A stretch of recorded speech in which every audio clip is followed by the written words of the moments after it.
ঠান্ডা আছে?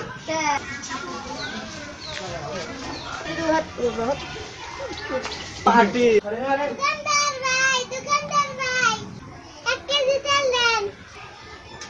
বাবু তেল তো কিনতে হয় না, তেল হয় লিটারে।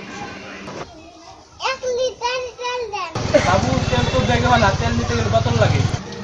এইভাবে বলা লাগে, তুমি এখানে আসো, আমি তোমাকে দেখা দিই।